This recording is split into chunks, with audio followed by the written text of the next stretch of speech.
Director London, I think.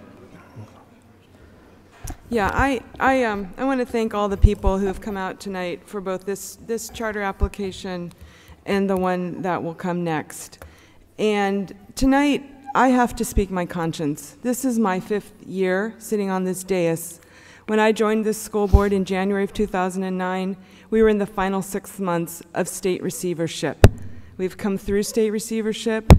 We've adopted an ambitious strategic plan. And tonight, you all sat here and heard our staff telling us their vision and the steps that they have taken already and will continue to take to build out a very robust high school system in every part of this city, and they need resources to do it. And that's the piece of it that you all are looking at, your family, your kid, and the school you want for your kid, and that is totally appropriate. I am charged with looking at the big picture for this school district. Today in this district, we have 48,000 students between district schools and charter schools. We have 90 district schools. We have 40 charter schools. And since August, we have received applications for 5 more charter schools.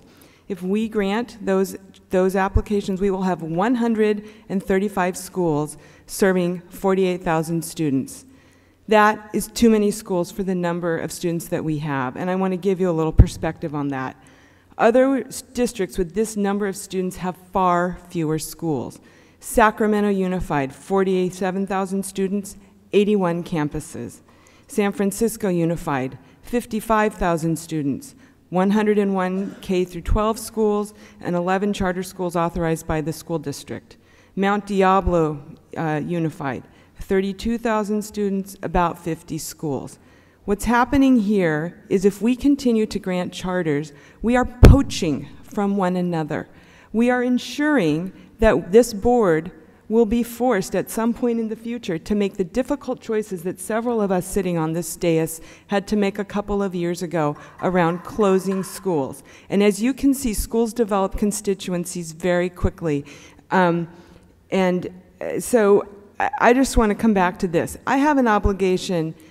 I have 2 obligations. I've said this since I joined the school board. I have an obligation to the financial health of this district, and that was driven home to me as we have emerged from state control and we have continued to try to pay down the huge debt that the state left us when they came in to help us with our financial crisis, but really didn't.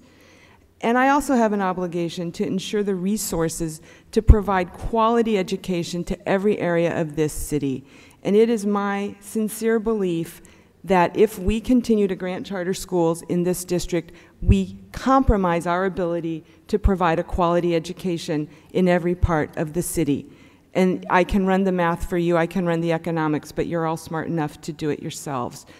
This school district is the equivalent of the electric distribution grid for students. If the power goes off, if there's a major earthquake tonight and the distribution grid goes out, we lose electricity. PG&E is on the hook to make sure that that grid is hooked up again and every neighborhood has electricity. And this education system is no different. The Oakland Unified School District is the distribution grid for education. We are there to pick up the pieces when students get expelled from their charter schools, when students have severe special needs that will not be met by their charter schools, and for a number of different things. And I cannot, in good conscience, approve any charter, no matter how great or innovative it may be, and I have my quibble, my disagreements with the current charter, but this is bigger than the school before me tonight. I just can't vote for any more charters, folks. It doesn't matter how good or how bad your charter is. I'm done voting for charters because this district, in my opinion, cannot support them. Thank you. Okay, any other discussion?